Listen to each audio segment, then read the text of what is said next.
गांव है एक जिला रोहतक के अंदर, रोहतक झज्जर रोड पे, और वहाँ गरीबदास जी का मूल गांव था, धनखड़ गोत्र उनका।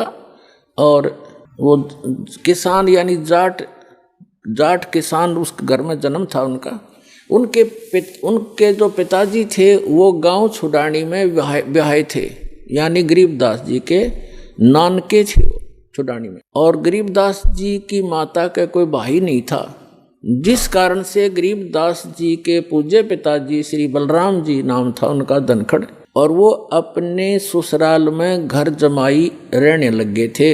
वहाँ ज़मीन बहुत घनी थी, आज के 1400 एकड़ ज़मीन, उस समय के 2500 बीघा, वो बीघा दूसरा होता था। तो इतनी ज़मीन संपत्ति थी, तो वहाँ रहने लग गए। वहाँ जाने के बाद, छुडानी में जाने के बाद 12 वर्ष के उपरांत गरीबदास जी का जन्म हुआ था, और गरीबदास जी आजीवन वहीं रहे। उनकी संतति है आज भी, आधा गांव लगभग धनखड़ गोत्र से है, छुडानी, जिला झज्जर, हरियाणा।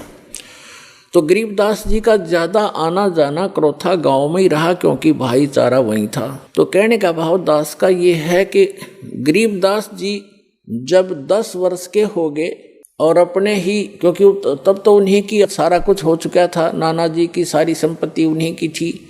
लगभग 150 गव्य रखा करते थे, क्योंकि ज़मीन बहुत थी, उसमें चरागाह बना देते, वर्षा हो जाती, कुछ खाने के लिए गेहूँ जौ आदि बीज लेते, चने सरसों हो जाती।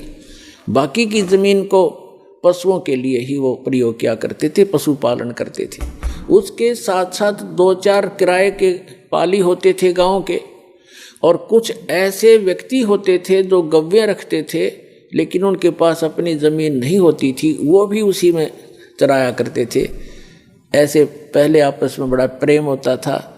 जो पैसे वाले व्यक्ति गरीबों की बहुत मदद किया करते थे, निस्वार्थ किया करते थे।